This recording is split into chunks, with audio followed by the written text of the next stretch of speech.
कैसे हो आप सभी लोग। आई होप सारे लोग बढ़िया होंगे। देखिए, आज एक नया सेशन होने वाला है आप लोगों के लिए। इसमें मूल विधि से रिलेटेड होने वाला है। पहले मैं अनाउंस कर चुका था इस चीज़ के बारे में कि मूल विधि का सेशन आप लोगों के लिए आने वाला है। ये उन्हीं लोगों के लिए है जिनकी दिक्कत बन रही थी आईपीसी सीआरपीसी में। काफ़ी बंदों की रिक्वेस्ट आई कि भाई दिक्कत आ रही है ऐसे वैसे, तो मैंने सोचा कोई नहीं, मैं प्रैक्टिस सेशन लेके आऊँ ना कि एक्सप्लेनेशन। हाँ, प्रैक्टिस के साथ एक्सप्लेनेशन जरूर है, शायद आपको कुछ चीज़ें यहाँ पर डिफरेंट दिखाई दें। यहाँ पर डिटेल्ड एनालिसिस होगा, ये बाइलिंगुअल में होगी, ये पहला सेशन है। ठीक है ना। यहाँ पर मूल विधि का कराया जाएगा, पहले आईपीसी उसके बाद सीआरपीसी। मैं कोशिश करूँगा कि क्वेश्चन मिक्स करने की नेक्स्ट सेशन, मतलब कुछ एक्ट वगैरह भी लेके आऊँगा नेक्स्ट सेशन से, कुछ चीज़ें मैं और अलग करने की कोशिश करूँगा। अगर आपने तैयारी कर रखी है, आपको लगता है आपकी मूल विधि अच्छी है, तो आप यहाँ पर अपना देख लो भाई, आप में कितना दम है, आपने कितनी तैयारी अब तक कर चुके हैं, ये सारी चीज़ें आप देख सकते हैं। यहाँ पर डिटेल एनालिसिस होगी, जैसे कि क्वेश्चन, जैसे करीब करीब मैं 20 क्वेश्चन यहाँ पर कराऊंगा। जैसे 20 में से क्या होगा, आपके 25, मतलब करीब करीब 100 क्वेश्चन आपके यहाँ पर तैयार हो जाएंगे, ये गारंटी मेरी है। ठीक है ना। और आईपीसी पढ़ने का ये फ़ायदा होगा कि आप दरोगा बनने जा रहे हो, तो कहीं ना कहीं बेटर चीज़ें ये होंगी कि आपको दिक्कत नहीं आएगी। सबसे बड़ी चीज़ है कि आपको ट्रेनिंग में भी आईपीसी सीआरपीसी ये सारी चीज़ें पढ़नी है, और वहाँ पर भी टेस्ट वगैरह होंगे। ठीक है ना, वहाँ पर भी टेस्ट आपको क्वालिफाई करना है। जो वहाँ पर ट्रेनिंग में टेस्ट होंगे, आपके वो मार्क्स जो आपके प्रमोशन में ऐड होंगे। अब ये चीज़ सोच लो कि अगर आप चीज़ों को मजबूत अभी से नहीं करके चलोगे, तो शायद दिक्कत आएगी प्रमोशन आपके। फिर क्या होगा, जब मतलब आपको जो कैटेगरी वाइज तो प्रमोशन होता ही है, फिर जनरल कैटेगरी में हो या ओबीसी में, जिसमें भी हो, फिर उसमें आपके ट्रेनिंग के मार्क्स भी लगते हैं। आपके ये जो मार्क्स आए, ये वाले मार्क्स भी लगेंगे आगे, आपको शायद ना पता हो ये सारी चीज़ें। ऐसा होता है, ये प्रोसेस है। तो इसलिए ज़रूरी है कि अगर आप अभी से चीज़ों मजबूत करके चलोगे, तो दिक्कत नहीं आएगी आगे चल के। ठीक है ना। इसका पीडीएफ आपको टेलीग्राम चैनल पर मिल जाएगा। और अगर अभी अभी तक आप लोगों ने टेलीग्राम चैनल सब्सक्राइब नहीं किया है, मतलब ज्वाइन नहीं किया, तो सब ज्वाइन कर लो। उससे क्या मतलब फ़ायदा होने वाला है आपको। देखिए, उस पर सबसे ज़्यादा फ़ायदा होगा कि संविधान से रिलेटेड वहाँ पर काफ़ी सारे आपके लिए क्विज आते हैं, काफ़ी सारे क्वेश्चन दिखाई देते हैं वहाँ पर। और आप शायद मॉक वगैरह दे रहे होंगे, वहाँ पर भी काफ़ी बंदों को क्वेश्चन वो दिखाई दे रहे हैं उनके मॉक्स में। और ये सच्चाई भी है कि आपका जो प्रॉपर एग्जाम होगा, उसमें भी वहीं से क्वेश्चन आपको काफ़ी सारे दिखाई देंगे। ठीक है ना। कोई भी दिक्कत, कोई भी क्वेरी आती है, वहाँ पर मेरे से आप डायरेक्टली बात कर सकते हो उस से, मतलब टेलीग्राम चैनल के अंदर। चलिए, मैं अब स्टार्ट करने जा रहा हूँ आप लोगों के लिए इस सेशन को। और भाई मेरा तो सीधा टारगेट है, अगर 4 बंदे भी अगर इस चीज़ को तमीज़ से देख पा रहे हैं ना, उनके लिए मदद हो रही है ना, मेरे को 4 बंदों की मदद करना है, ना कि सबकी। क्योंकि भाई सबका अलग अलग दिमाग होता है, हर कोई अलग तरीके से सोचता है। जिसको जैसा पढ़ना पसंद है वो वैसा पढ़ेगा। चलिए, पहले मैं थोड़ा सा इंट्रोडक्शन दे दूं अपने बारे में। आपसे शायद लास्ट वीडियो मैंने शेयर भी किया था, आप देख सकते हैं यहाँ से, ज़्यादा कुछ नहीं है। आईपीसी और सीआरपीसी के बारे में थोड़ा सा अंतर मैंने सोचा बता दूं, थोड़ा सा बेसिक इन्फॉर्मेशन दे दूं आप लोगों को। उसके बाद हम सेशन स्टार्ट करने ही जा रहे हैं, क्वेश्चन आंसर के साथ सारी चीज़ें होंगी आप लोगों के साथ। देखिए, आईपीसी का एक्चुअल में मतलब क्या है। आईपीसी में क्या दिया है कि एक क्रमबद्ध तरीके से अपराधों की सूची बना दी है, और प्रत्येक अपराध के लिए क्या दंड होगा, क्या सजा होगी, उसका प्रावधान कर दिया गया है वहाँ पर। आईपीसी में ये चीज़ें हैं। सीआरपीसी में क्या है कि वो दंड किस तरीके से दिया जाएगा, पहले क्या इन्वेस्टिगेशन होगी, क्या क्या चीज़ होगी। ठीक है ना, वो प्रक्रिया सारी सीआरपीसी में बता दी है। तो समझ आया कि पहले तो यहाँ पर तो आईपीसी में दंड की सूची बताई है, और उनके लिए क्या दंड होगा ये। और यहाँ पर सीआरपीसी में कौन दंड देगा, किस कैटेगरी का, मतलब कौन सी रैंक का जो भी अधिकारी है, वो कौन से रैंक का किसको, मतलब कितने साल तक का किस तरीके से दंड देगा, ये सारी चीज़ों यहाँ पर बात की गई है। एक्चुअल में सीआरपीसी का जो लक्ष्य है क्या है, कानून व्यवस्था को मजबूत रखने का है। ठीक है ना। ये सारी चीज़ें हैं। भारतीय दंड संहिता एक मौलिक कानून है। ठीक है ना, फंडामेंटल, नॉट मौलिक, सब मतलब नॉट फंडामेंटल, सब्सटेंसिव लॉ है। ठीक है ना। देखिए, आगे मैं बात कर लेता हूँ कि किस किस को किस तरीके से डिवाइड कर दिया, इसमें कितनी धाराएं। तो आईपीसी की बात करूँ, आईपीसी में आपकी 511 धारा है, उसमें 23 चैप्टर है। ठीक है ना, उसको चैप्टर मतलब 23 अध्याय में बांटा है, 511 धारा है। अगर सीआरपीसी की बात करूँ, 1973 में, मतलब इसकी भी बात करूँगा थोड़ी देर में, 1860 में आई थी आपकी आईपीसी। चलिए, हाँ, ये 1973 के में पारित हुई थी, 1974 से इसे लागू कर दिया गया था। और इसमें क्या है कि 37 अध्याय और 484 क्या है, धारा है। ठीक है ना। और सीआरपीसी में कई बार संशोधन हो चुका है इस तरीके से। अभी आईपीसी के बारे में चर्चा चल रही है कि भाई इसमें भी संशोधन करना जरूरी है इस तरीके से। चलिए, इंग्लिश में भी दिखा देता हूँ आप लोगों को, आप यहाँ से खुद से देख लीजिएगा। They provide substantive list of the crimes and on the punishment. ठीक है ना, पनिशमेंट दिखाते हैं, और सब्सटेंसिव जो लिस्ट है, इंपॉर्टेंट मतलब क्राइम्स की लिस्ट दिखाते हैं यहाँ पर। और क्या है कि ये सब्सटेंसिएटिव लॉ है, कौन सा, सीआरपीसी। चलिए, अब क्वेश्चन स्टार्ट करते हैं आपका। आप शायद मतलब ये प्रीमियर वीडियो में चलेगी, आप डायरेक्ट आंसर कर सकते हैं अगर आपने पढ़ा है कहीं पर भी तो। एक आपके लिए अच्छे तरीके से होगा, कृपया करके यार बात मत करना ज़्यादा इसमें क्या बोलते हैं ये प्रीमियर चैट में, क्वेश्चन आंसर खेलना आप यहाँ से। चलिए, पहला है हिंदी और इंग्लिश, मतलब जहाँ पर मुझे अच्छा लगा है कि जहाँ पर हिंदी ठीक है वहाँ पर हिंदी दिया, जहाँ पर इंग्लिश मतलब बंदा जो दोनों लैंग्वेज समझ सकता है तो उससे क्या दिक्कत है। तो ये तो आपको शायद क्वेश्चन सबको पता होगा। Indian penal code was drafted bye, किसके द्वारा ड्राफ्ट किया गया था इंडियन पिनल कोड, आईपीसी को किसके द्वारा ड्राफ्ट किया गया था, आप सबको पता होगा लॉर्ड मैकॉले के द्वारा किया गया था। इसके थोड़ी सी एक्सप्लेनेशन इस तरीके से है कि लॉर्ड मैकॉले साहब जो थे उन्होंने चार्टर एक्ट अधिनियम के तहत 1834 में भारत के पहले कानून आयोग की सिफारिशों पर, ठीक है ना, एक कोड का मसौदा तैयार किया था। आपको पता हो एक कोड का मतलब एक कानून, एक कानून के बनाने के लिए कोड बनाने का मसौदा तैयार किया गया था 1862 में। प्रारंभिक ब्रिटिश राज काल के दौरान क्या हुआ था, भारत में लागू हुआ, 1862 में से लागू किया गया था, ठीक है ना। अब देखिए आईपीसी की थोड़ी सी बात कर लेते हैं। एनेक्ट किसी ने किया था, इंपीरियल लेजिस्लेटिव काउंसिल ने किया था। ये अक्सर क्वेश्चन पूछ लिया जाता है, एनेक्टेड बाय बहुत से लिख देते हैं Indian government, not by Indian government. Imperial legislative council ये क्या है, ये एक ब्रिटिश इंडियन काउंसिल है एक तरीके से। आपको थोड़ा सा मैं इसके बारे में एक्सप्लेन कर दूंगा। ये एनेक्ट कब हुई थी, 6 अक्टूबर 1860 में आईपीसी को मतलब एनेक्ट किया था। असेंट कब मिली थी, 6 अक्टूबर को इसको असेंट मिल गई थी। और कमेंस कब हुआ था, इसे लागू कब किया गया था कम्प्लीटली, इसको किया था 1 जनवरी 1862 से, ठीक है ना। आपसे ये पूछ लिया जाता है अक्सर, और ये भी पूछा जाता है 6 अक्टूबर 1860 से इसे स्वीकृति मिल गई थी किसकी, इंपीरियल लेजिस्लेटिव काउंसिल। इसमें 2 सदन होते हैं, अक्सर पूछा जाता है कि अपर सदन कौन सा है और लोअर सदन कौन सा है, मतलब कौन कहाँ। हाँ, कमेटी की बात करूँ, फर्स्ट लॉ कमीशन था ये जिसने ये मतलब रिपोर्ट दी थी। आगे मैं बात करूँ इसकी इंपीरियल लेजिस्लेटिव काउंसिल की, तो ये क्या हुआ था 1861 से 1847 1947 तक इसने भारत में कानून बनाने का काफ़ी ज़्यादा कानून इसने क्रिएट इस तरीके से बनाए थे। तो ये क्या था, एक ब्रिटिश एक सेकंड ब्रिटिश इंडियन, ये क्या था, ब्रिटिश इंडिया का लेजिस्लेचर था, ठीक है ना, जिसे हम बोलते हैं इंपीरियल लेजिस्लेटिव काउंसिल।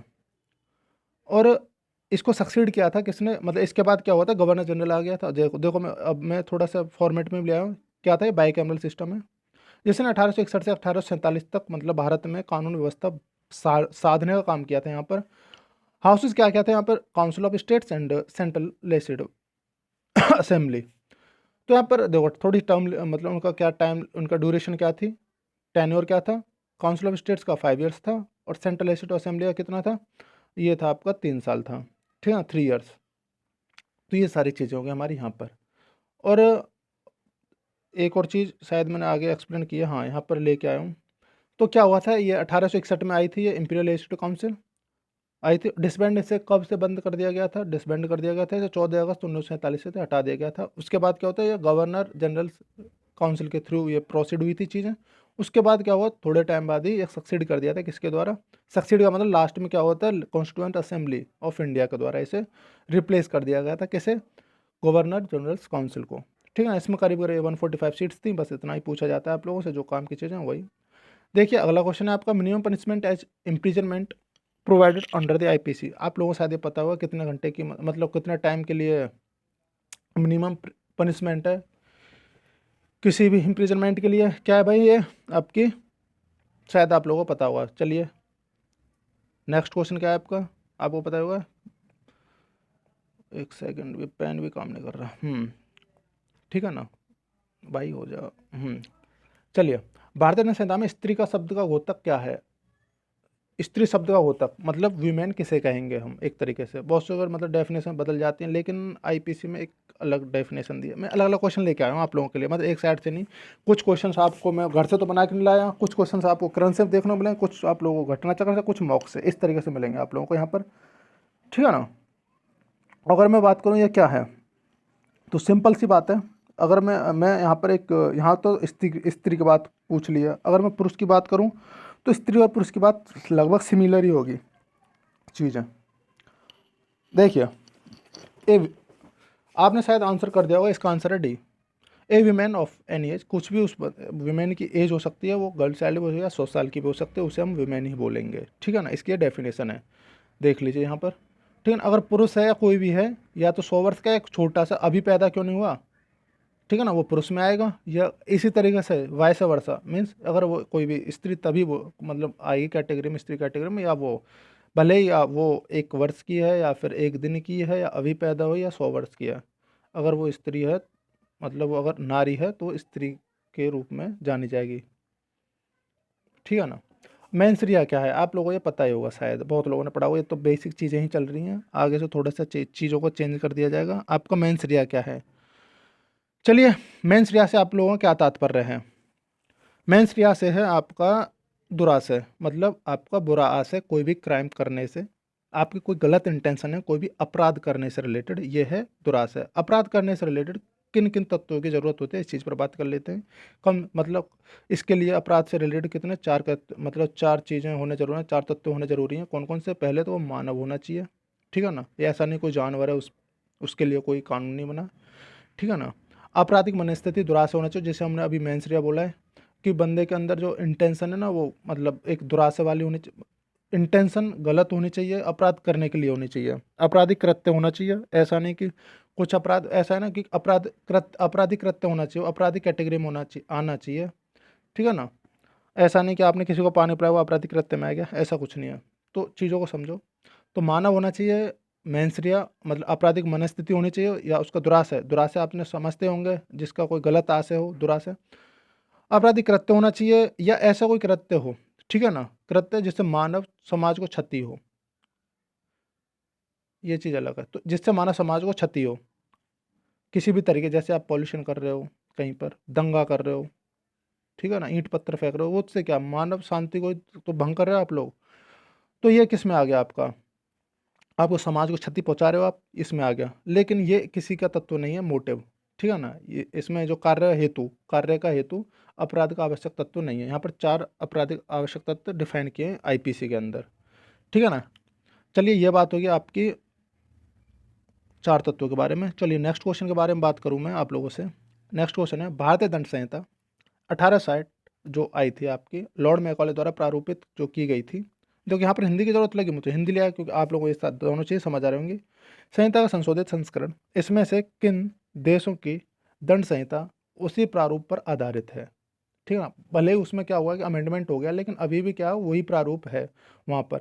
तो देख लीजिए कौन कौन से देश हैं। ये तो यूपीएसए में आया हुआ है, तो शायद आप लोगों को ये आता ही होगा। यहाँ पर ये आपके तीनों, सिंगापुर, ब्रुनेई, श्रीलंका, यहाँ पर पाकिस्तान भी आता है, इसी में बांग्लादेश भी आता है, ऐसे कई सारे देश भी आते हैं। जैसे पाकिस्तान और बांग्लादेश ने भी भारतीय संहिता को ही लागू किया, लगभग इसी रूप में, मतलब जो इसी प्रारूप में क्या हुआ है, जो मतलब इसी को बेस मानते हुए। और ब्रिटिश जो औपनिवेशिक जो देश थे, जैसे बर्मा था, बर्मा मतलब Myanmar, Sri Lanka, Malaysia, Singapore, Brunei आदि में भी लागू की गई थी। लेकिन इसमें अभी तक बहुत सारे संशोधन किए जा चुके हैं, लेकिन बेस वही है, बेस वही बना हुआ है, ठीक है ना। वो सारी चीज़ें हो गई।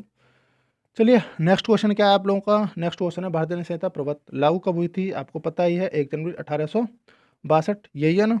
चलिए थोड़ा सा बेसिक की बात कर लेते हैं।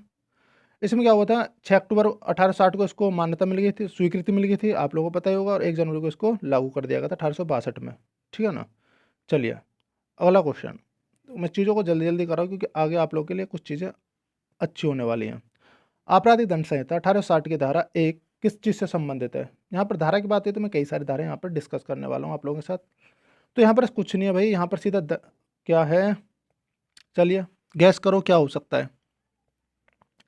चलिए शायद आपने गैस कर लिया होगा। तो यहाँ पर जो आईपीसी की जो धारा 1 है, जैसे कि अपना जो सेक्शन मतलब उसकी बात करूँ, आर्टिकल दे रखा है संविधान के अंदर, इसी तरीके से यहाँ पर 1860 में धारा 1 को क्या बोला है, क्या है उसमें उसमें दंड संहिता के नाम है, ठीक है। जिस तरीके से अब मैं अगर बात करूँ शेड्यूल 1 में, जैसे कि स्टेट्स के नाम दिए हैं, कौन कौन से स्टेट्स हैं, इस तरीके से यहाँ पर क्या है कि उन संहिता के नाम हैं, जो भी दंड संहिता उनके नाम हैं, उसके प्रवर्तन के विस्तार हैं, वो किस किस तरीके से एक्सटेंड होगी, कहाँ कहाँ पर, ठीक है ना। इसका हो गया आपका बी। चलिए आगे बात करता हूँ मैं धारा 2 के बारे में। धारा 2 में क्या बोला है, जो व्यक्ति भारत के राज्य के अंतर्गत अपराध करता, कोई भी व्यक्ति, यहाँ पर सिटीजन मतलब यहाँ पर नागरिक की बात नहीं कही गई, यहाँ पर व्यक्ति की बात कही गई है, ठीक है ना। इस चीज़ को समझना, क्योंकि थोड़ा सा एक डिफरेंस बन जाता है। अगर नागरिक होता तो वो भारत का होता, अगर व्यक्ति बोला है तो कोई भी हो सकता है, विदेशी भी हो सकता है।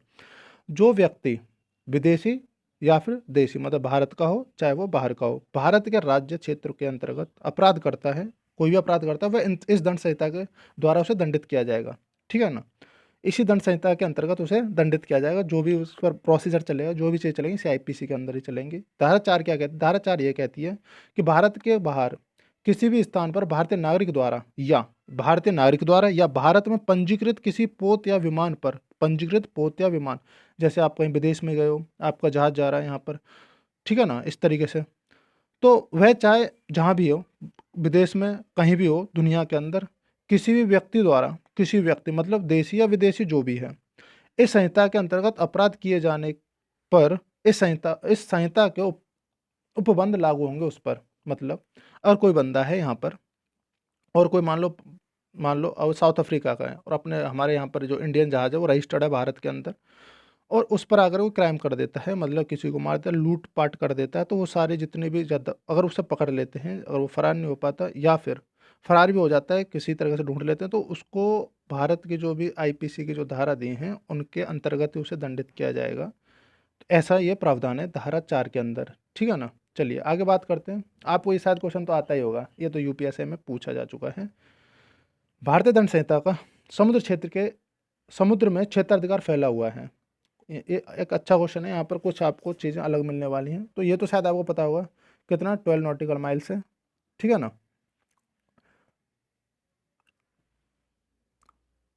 सॉरी 12 नॉटिकल माइल्स या 12 माइल्स, बताइए। चलिए ठीक है, आप लोगों का 12 माइल्स ही है, 12 नॉटिकल माइल्स ही है। चलिए इसके बारे में थोड़ा सा देख लो, कितना 12। और एक चीज़ बताओ मैं, एक नॉटिकल माइल में कितना होता है? 1862 मीटर होता है, ये ध्यान रखना। और 676 फीट होता है और 151 मील होता है। ठीक है ना, नॉटिकल माइल में। ये क्योंकि ये पूछ ले जाते हैं आपके जीएस में, पूछ ले जाते हैं कभी कभी। और जो भारत का जो एक्सक्लूसिव इकोनॉमिक जोन कितना है, ये अक्सर अब नहीं तो आगे पूछ लेंगे। तो भाई ये कितना है? ये है आप लोगों का 200 नॉटिकल माइल, मतलब 200 समुद्री मील तक है ये। ठीक है ना। ये सारी चीज़ें हो गई हमारी।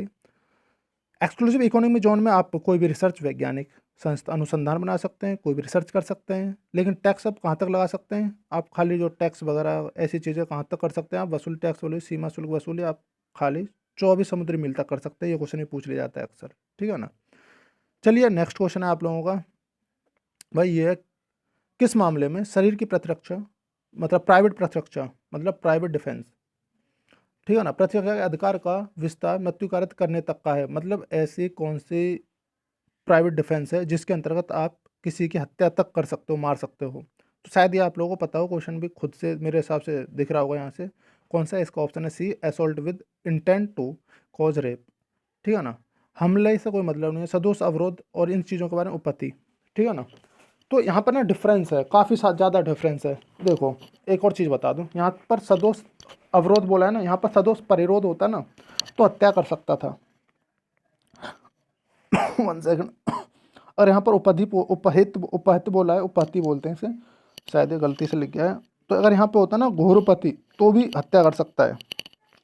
इस मकसद से हत्या कर ही सकता है अगर कोई बंदा, मतलब कोई कॉज रेप का कारण बनने वाला है, तो वो हत्या तो करेगा ही, कर सकता है, उसकी मर्जी है अगर पॉसिबल है तो। ठीक है ना। यहाँ पर खाली हमले से मतलब नहीं है। चलिए मैं इसका थोड़ा सा एक्सप्लेनेशन दे देता हूँ आप लोगों को। देखिए धारा 100 के अंतर्गत ये सारी चीज़ें बोली हैं। 96 से 106 तक क्या बोला? प्राइवेट डिफेंस, मतलब प्राइवेट डिफेंस के बारे में बात की है। यहाँ पर शरीर से रिलेटेड बोली गई है और संपत्ति से संबंधित चीज़ें बोली गई हैं। प्रतिरक्षा के बारे में बात की गई है। ठीक है ना। डिफेंस से रिलेटेड आप अपने शरीर की किस तरीके से करेंगे प्रतिरक्षा, और संपत्ति किस तरीके से करेंगे, इन दोनों चीज़ की बात की गई है यहाँ पर। यहाँ पर ये जो धारा 100 के अंतर्गत ये सारी चीज़ दी गई हैं। कितने, मतलब धारा 100 के अंतर्गत क्या क्या चीज़ें बोली गई हैं, इस चीज़ पर बात कर लेते हैं। तो चलिए इस चीज़ को देख लेते हैं। यहाँ पर देखो 100 के अंतर्गत क्या बोला गया है। धारा 100 के अंतर्गत बोला गया है, जब हमले का परिणाम स्वरूप मृत्यु युक्त हो, मतलब मृत्यु होने की आशंका हो, तब आप किसी इंसान को मार सकते हो, आपको ये अधिकार है। ठीक है ना। दूसरा है, जब हमले से घोरपति, मैंने बोला था ना, अगर वहाँ पर उपपति की नहीं घोरपति लिखा होता ना तो आप कर सकते थे, मृत्यु कर सकते थे सामने वाले की, कार्य युक्तियुक्त आशंका हो।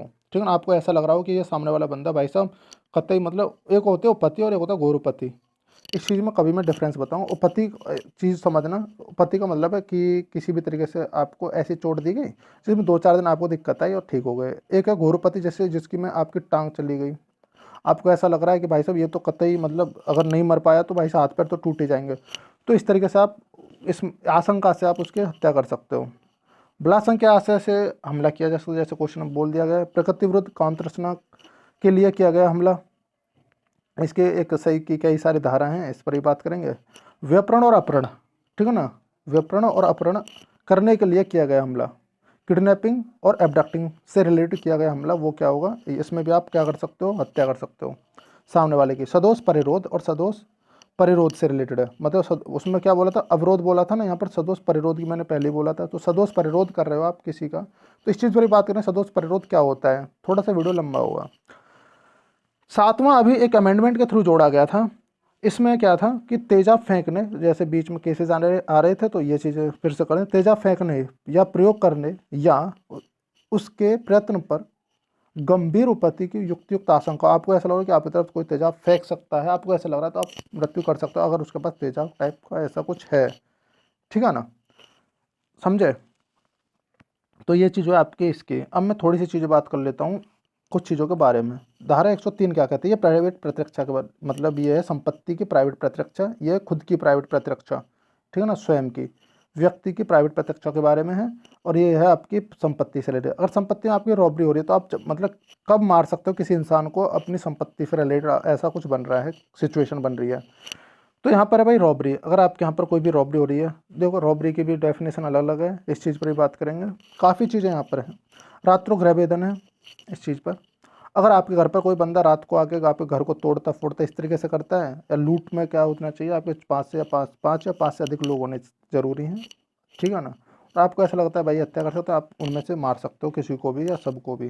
रात्रो गृह भेदन करता है आपके घर पर आपको नुकसान पहुंचाने के लिए, रात में आपके यहाँ पे आता है। रात्रो गृह भेदन होता है कि सूर्य अस्त के बाद और सूर्य उदय होने से पहले आपके घर पे कोई भी हमला करता है इस तरीके से घर पर, तो वो रात्रो गृह भेदन में आएगा। अग्नि द्वारा रिष्टि की जाती है आपके यहाँ पर। अग्नि द्वारा रिष्टि का मतलब आपके घर पर जिस तरीके से घर पर क्या आपके किसी संपत्ति को आग लगाई जाती है, जैसे आपके गाँव में देखा होगा कि आप किसी को देख रहे हो, कोई आपकी संपत्ति में लाने की कोशिश कर रहा है, तो आप उसको मार सकते हो वहाँ पर, ठीक है ना। मिस्चीफ बाई फायर बोलते हैं इसे, आपको मिस्चीफ बाई फायर की जाता है, आपकी दृष्टि, आपको नुकसान किया जाता है, ठीक है ना, आपकी संपत्ति का आग के द्वारा, जिसमें जान जाने की भी चांसेस हैं, तो आप वहाँ पर क्या कर सकते हैं, उस बंदे को डायरेक्टली मतलब मार सकते हैं। चोरी, रिष्टि, गृहत्याचार, जिससे मृत्यु, जैसे आप चोरी कर रहे हो या किसी का नुकसान कर रहे हो, या गृहत्याचार, गृह में मतलब उसके घर में क्या कर रहे हो, ट्रेस पास करने की कोशिश कर रहे हो, तो हाउस ट्रेस पास करने की कोशिश कर रहे हो, तो आप उस चीज़ में, और आपको आशंका है कि आपको जान का खतरा है, तो आप उसको मार सकते हो, ठीक है ना। घोरपति का या मृत्यु की आशंका है आपको कि या तो जान जाएगी या फिर मतलब कुछ ज़्यादा ही बड़ी घटना हो जाएगी शरीर के साथ, तो आप उस आशंका के रूप में उसे मार सकते हो। लेकिन ये आपको कोर्ट में ये सारी चीज़ें प्रूव करनी पड़ेंगी, ठीक है ना। तो ये सारी चीज़ें प्रूव करनी पड़ती हैं जब कोई मर्डर होते हैं, तो ये सारी चीज़ें चालू हो जाती हैं वहाँ पर। देखिए अब मैं थोड़ी सी चीज़ें बात कर लेता हूँ जो आपको लोगों को बताया मैंने, चोरी, मतलब रिश्ती, गृहत्याचार के बारे में बात कर लेता हूँ पहले पहले थोड़ा सा। हाँ, एक चीज़ और, मैं अवरोध और सदोष परिरोध अवरोध के बारे में बात कर लेता हूँ। सदोष अवरोध मतलब रॉन्गफुल रिस्ट्रेंट और रॉन्गफुल कन्फाइनमेंट क्या होता है। देखिए रॉन्गफुल रिस्ट्रेंट कुछ खास नहीं, इस तरीके से होता है कि आप कहीं से जा रहे हो, कि आपको कोई बंदा रास्ता रोकने लग जाए, आपको ना जाने दे, वो रॉन्गफुल रिस्ट्रेनमेंट में आ गया, ठीक है ना। देखिए ऐसा होता है कि गांव देहात में ज़्यादातर रास्ते के ऊपर लड़ाई होती है, कि जैसे आपकी प्रॉपर्टी और आपकी प्रॉपर्टी, आपने कुछ लोगों को रास्ता दे दिया, ठीक है ना। इस पर भी मतलब कुछ ज़्यादा नहीं, इसमें क्या दंड है आपको बता दूं पहले मैं। रॉन्गफुल रजिस्टर में आपका दंड क्या है, खाली 1 महीने का, मतलब सदोष अवरोध के में क्या है, 1 महीने का आपको दंड है, या फिर 100 रुपये का जुर्माना, या फिर दोनों आपसे वसूले जा सकते हैं, आपसे लिए जा सकते हैं। जैसे कि आप गांव देहात में देखा होगा, मोस्टली क्या होता है कि आपकी जो प्रॉपर्टी और आपने उसमें से आप किसी ने किसी को रास्ता दे दिया, अब उसमें से लोग जाने चालू होगा, आपका मन क्या, नहीं भाई ये तो मेरे नाम से रजिस्टर्ड है ना प्रॉपर्टी, मैं नहीं जाने दे रहा, अब मुझे तो यहाँ पर काम करना है, और लोग क्या करेंगे, उसका विरोध करेंगे आप लोगों का, ऐसा मोस्टली होता है। तो लोग आपको मतलब केस डाल देंगे आपको, भाई ये रास्ते से निकल नहीं दे रहा, ठीक है ना। तो रॉन्गफुल रिस्ट्रेंट में आएगा ही नहीं, मतलब वो सदोष अवरोध में आएगा नहीं। अवरोध मतलब आप किसी का कार्य में अवरोध उत्पन्न कर रहे हो, इस तरीके से समझो इस चीज़ को, कुछ टाइम के लिए, तो वो सदोष अवरोध में नहीं आएगा, ठीक है ना। वो रास्ता आप वो रास्ता आपकी प्रॉपर्टी है, मतलब आपके खुद के नाम पर आपने खुद से बनवाया था, तो ये आपके कोई भी सदोष अवरोध में नहीं आएगा, ये केस नहीं रजिस्टर्ड होगा, ठीक है ना। एक है सदोष परिरोध। सदोष परिरोध का मतलब है कि आपको कोई बंदा इस तरीके से पकड़ लेता है, कम से कम आपको 3 या उससे अधिक दिन आपको अपने पास रखता है, तो आपको पता है सदोष परिरोध में आप हत्या भी कर सकते हो किसी पर्सन की, ठीक है ना। वही चीज़ है ये अंडर आर्टिकल मतलब धारा जो सेक्शन 100 के अंदर ये बात बोली गई है आप लोगों से, ठीक है ना। तो सदोष परिरोध का मतलब है आपको इस तरीके से किडनैप या पकड़ लिया जाता है कि आपको 3 या उससे अधिक दिन आपको रख लिया जाता है, तो वो सदोष अवरोध में होता है। उसमें क्या होता है कि आपको कम से कम 1 साल या 1000 रुपये जुर्माना या दोनों से दंडित किया जा सकता है आप लोगों को। चलिए अगला है आपका रिष्टी मिसचीफ। इसके बारे में बात कर लूँ कि रिष्टी क्या होती है। रिष्टी का मतलब सीधा सीधा है मिसचीफ। धारा 425 में आप ये जो धारा बता रहा हूँ ना, ये बहुत इंपॉर्टेंट है, आपको ये PDF मिल जाएगा टेलीग्राम पर। आप इन धाराओं को सही बता रहा हूँ, सही से याद कर लेना, सारी चीज़ें आपकी क्लियर हो जाएंगी। मतलब आप अगर रिवाइज ऐसे देख लो ना, सारी चीज़ें आपको क्लियर हो जाएंगी, धीरे धीरे याद हो जाएंगे आप लोगों को। 441, 442 और 445 और 446 इन सब पर थोड़ा सा हम बात कर लेते हैं, ठीक है ना। आप बताना कि आपको सेशन में मतलब कितने सारे क्वेश्चन आपके शायद क्लियर तो हुए होंगे। तो भारतीय दंड संहिता 425 क्या कहते हैं, मिसचीफ के बारे में है, रिष्टी के बारे में है। जैसे कि आपने किसी पर्सन की घड़ी ली, छिनाई और फेंक दी, आपने किसी की संपत्ति को नुकसान पहुंचा दिया, आपने इस तरीके से उस बंदे को मतलब एक सदोष मतलब क्या कहते हैं उस बंदे का नुकसान करने की कोशिश की आपने, तो इसको क्या बोलते हैं, मिसचीफ रिष्टी बोलते हैं। अब होता है क्रिमिनल ट्रेसपास, ठीक है ना। क्रिमिनल ट्रेसपास की मैं कुछ कटिंग में लेकर आपको वो भी दिखा दूंगा। क्रिमिनल ट्रेसपास सीधी सी बात है कि आप किसी की प्रॉपर्टी में मतलब किसी की संपत्ति, किसी की अधिकृत संपत्ति या किसी के कब्जे की संपत्ति, जैसे कि कब्जा मतलब यहाँ पर एक तरीके से आपको गलत लगे, कब्जा शब्द सही है कि नहीं आप लोगों के लिए मुझे नहीं पता, लेकिन जैसा यहाँ पर बोला है कि कब्जा मतलब कब्जा का मतलब जैसे कि आपकी प्रॉपर्टी है वो आपके कब्जे की प्रॉपर्टी है, तो इसलिए उसको बोल दिया कब्जे की। मतलब जो आपकी जो कब्जे वाली संपत्ति है, वहाँ पर कोई बंदा आता है, जैसे कि मैं मान लिया आपकी जो ज़मीन है वहाँ पर कोई बंदा आता है और वहाँ पर आता है और उपद्रव करने आता है, तो वो क्या है, आपराधिक अत्याचार है। उपद्रव मतलब कुछ आपको चोट पहुँचाने, आपको अपमानित करने, इस तरीके से आता है, वो गृह आपराधिक अत्याचार में आएगा। दूसरी चीज़ ये है आपके यहाँ पे आता तो तमीज़ से है, ठीक है ना, लेकिन पेश आता गलत तरीके से, वो भी आपराधिक अत्याचार में आएगा। ऐसा होता है, ये लोगों को बहुत केसेस पता नहीं होते, मोस्टली देहात में तो ये चीज़ नहीं पता होती, आए और लड़े और चल दिए, लेकिन ये धारा लग जाती है वहाँ पर मोस्टली। चलिए आप लोगों को ये चीज़ भी दिखा दूँ, आपराधिक अत्याचार यहाँ पर बोलते यदि कोई ऐसी संपत्ति में या ऐसे संपत्ति पर जो किसी दूसरे के कब्जे में है, किसी दूसरे के कब्जे में है, इस आशय से प्रवेश करता है कि वह कोई अपराध करे, मतलब इस आशय से आता है कि वहाँ पर कोई अपराध, क्योंकि आशय जरूरी है किसी अपराध को करने के लिए कि अपराध करे, या किसी व्यक्ति को किसी कब्जे जिसके कब्जे में ऐसी संपत्ति है भयभीत या अपमानित करने का मतलब या तो परेशान करे या फिर अपमानित करे, तो उस टाइम पर उस एक्ट को हम क्या बोलेंगे, आपराधिक अत्याचार बोलेंगे। बाकी आप नीचे देख लेना, वही चीज़ मैंने दूसरा अल्टरनेटिव बताया, वही चीज़ बोली उन्होंने, ठीक है ना, कि मतलब विधि विरुद्ध तरीके से वहाँ पर विधि पूर्वक आता है, प्रवेश करता है, नहीं विधि विरुद्ध रूप से वहाँ पर पेश आता है, तो वो चीज़ भी क्या है, आपकी गृह अत्याचार है, सॉरी आपराधिक अत्याचार है। और आगे मैं बात करूं आप लोगों से गृह अत्याचार की, आपराधिक अत्याचार की बात हुई। गृह अत्याचार में क्या है, 442 से गृह अत्याचार में यह है कि ऐसी कोई भी संपत्ति है, चलो वो भी दिखा दूं आप लोगों को, जहां पर लोग बाहर रहते हैं, तंबू है, जलयान वगैरह है, जो मनुष्य निवास के रूप में उपयोग में आता है, अगर वहाँ पर कोई बंदा जाता है या ऐसी चीज़ें जो ये वाली आपराधिक अत्याचार वाली एक्टिविटी वहाँ पर करने लगा, या संपत्ति की अभिरक्षा के स्थान के रूप में उपयोग में आता है कोई भी ऐसी संपत्ति है, ठीक है ना, प्रवेश करके उसमें बना रहकर आपराधिक अत्याचार करता है, आपराधिक अत्याचार करता है, ठीक है ना, तो वह क्या है, गृह अत्याचार में आता है। अगर मैं बनाऊं तो यह तो आपराधिक अत्याचार है, तो यहाँ पे क्या आ जाएगा, गृह अत्याचार आ जाएगा। इस तरीके से इसका वेन डायग्राम बन जाएगा। चलिए आगे मैं बात करूँ, आगे आपका गृह वेदन। गृह वेदन का आपको सिंपल मतलब पता ही होगा कि आपके यहाँ पर किसी तरीके से मतलब एक तरीके से गृह अत्याचार और गृह वेदन कम सिमिलर हैं चीज़ें, थोड़ी सी चीज़ें अंतर हो जाता है कि यहाँ पर क्या है कि एक तरीके से आया और आप लोगों को पता है सामने वाला आया, इस तरीके से उन्हें एक्टिविटी कर दी। लेकिन गृह वेदन में क्या है कि बंदा ऐसे मतलब उसमें 6 कंडीशन दिए हैं, इस तरीके से एंट्री करता है तो वो गृह वेदन में आएगा। मतलब एक तो आपके या तो दीवार फाद के आया, सीढ़ी चढ़ा के आया आपके घर पे, या फिर कोई मतलब उसका कोई भी अंग आपके घर की तरफ, कोई भी अंग आपके मतलब आपराधिक तौर पर आ जाए, जैसे आपके घर से रोड से जा रहा है और आपके घर से कुछ उठाने की कोशिश की उसने, तो वो क्या आपका आ जाएगा, घर से उठाने की कोशिश की, मतलब एक हाथ घर में नहीं घुसा लेकिन घर से उठाने की कोशिश की, तो वो किस में आ जाएगा, गृह अत्याचार में आ जाएगा, ठीक है ना। गृह भेदन में क्या है कि आप घर में एंट्री की उसने किसी भी इलीगल तरीके से खिड़की तोड़ के ऐसा करके, ठीक है ना, वो हो गया गृह भेदन। 446 में रात्रो गृह भेदन। रात्रो गृह भेदन में आपको पता है सूर्यास्त के बाद और सूर्य उदय होने से पहले अगर कोई बंदा कोई भी इस तरीके से क्राइम करता है, आपके घर में घुस जाता है, तो वो रात्रो गृह भेदन होगा। मतलब गृह भेदन तो है लेकिन वो रात में किया है उसने, ठीक है ना, इलीगल तरीके से आपके घर में एंट्री, तो वो रात्रो गृह भेदन हो गया। शायद आपको ये काफ़ी सारी चीज़ें क्लियर हो गई होंगी। देखिए अब थोड़ा सा ही सेशन बचा है, बस 2-4 मिनट रुक जाइए। आगे देखो, कपटपूर्ण मतलब फ्रॉडुलेंट को किस आर्टिकल में डिफाइन, मतलब किस सेक्शन में डिफाइन किया गया, उसके सेक्शन पूछा है इसने। With intent to defraud but not with otherwise.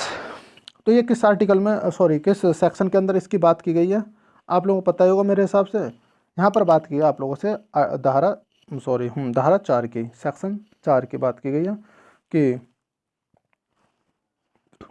Sorry आशय से कपट करना लेकिन अन्यथा नहीं। आशय से मतलब उसमें कपट होने का आशय होना चाहिए, लेकिन वो क्या होगा, कपटपूर्ण हुआ माना जाएगा। अगर ऐसा नहीं है तो वो कपट में नहीं आएगा, सीधा सेंस ये है। अब चीज़ को समझ लो, कोई मतलब कोई व्यक्ति किसी बात को कपटपूर्ण करता है, यह कहा जाता है कि वह उस बात को कपट करने के आशय से करता है, अन्यथा नहीं। मतलब उसके अंदर ऐसा है कि वो कपट के छल से करने की कोशिश कर रहा है कुछ काम को, तो वो क्या आ जाएगा आपका कपटपूर्ण में, मतलब फ्रॉडुलेंट में आ जाएगा। जैसे आपने सोचा फ्रॉड काम कर रहा है भाई, ऐसा बंदा, ये बंदा वो कर रहा है, तो वो सारी चीज़ों में आता है। अगर उसने कपट के साथ कर रहा है तो वो चीज़ है। थोड़ा सा और धारा की बात कर लेते हैं। जैसे 21 के बारे में क्या बोला गया कि आपको लोक सेवक के बारे में बात की गई है। जैसा कि 21 किसके बारे में बात की गई है, पब्लिक सर्वेंट के बारे में बात की है। डिसऑनेस्टी बात की है आपके जो यूपीएसआई में भी आया था ये डिसऑनेस्टी, धारा 24 के बारे में। जैसे सदोष लाभ होगा, एक पर्सन को तो लाभ होगा, दूसरे को सदोष हानि होगी, तो वो क्या होगा, वो किस में आएगा, बेईमानी में आएगा। ये डेफिनेशन पूछ ली जाती है अक्सर, ठीक है ना। तो ये बात हुई आपकी, हाँ डिसऑनेस्टी की बात हो गई आपकी, इसको ठीक कर लीजिएगा। चलिए आगे देखो, आपका सेशन ये पूरा हो गया। आपको कैसा लगा ये सारी चीज़ें मुझे बताना कमेंट बॉक्स में ज़रूर, और क्या क्या चीज़ें मैं ऐड कर सकता हूँ, और आपको लग रहा है कि हाँ थोड़ी सी चीज़ें ऐसे इंप्रूव करो, और मतलब कुछ चीज़ें और ऐड कर लो, और क्वेश्चन ऐड कर सकते हो कि नहीं, या इतना ही लंबा सेशन होता है आप लोगों के लिए, तो मुझे इस तरीके से आप कमेंट में बता देना, ठीक है ना। आगे से मैं सोच रहा हूँ कुछ कोर्ट केस भी लेके आऊँ। और इसका जो क्विज़ है आपको, ये जो क्विज़ है आपको, इसका क्विज़ आपको कल तक मिल जाएगा, और रात तक आपको इसकी पीडीएफ भी मिल जाएगी। रात तक पीडीएफ तैयार करा दूंगा मैं आप लोगों के लिए, ठीक है ना। तो आपको रात तक एज फंडा चैनल पर आकर के ले सकते हैं, वहाँ से आपको वहाँ से मिल जाएगा। देखो भाई जैसा भी सेशन लगा अच्छी बात है, शायद आपको काफ़ी चीज़ें क्लियर हुई होंगी। चलिए अपना ध्यान रखिएगा, thank you, take care, bye.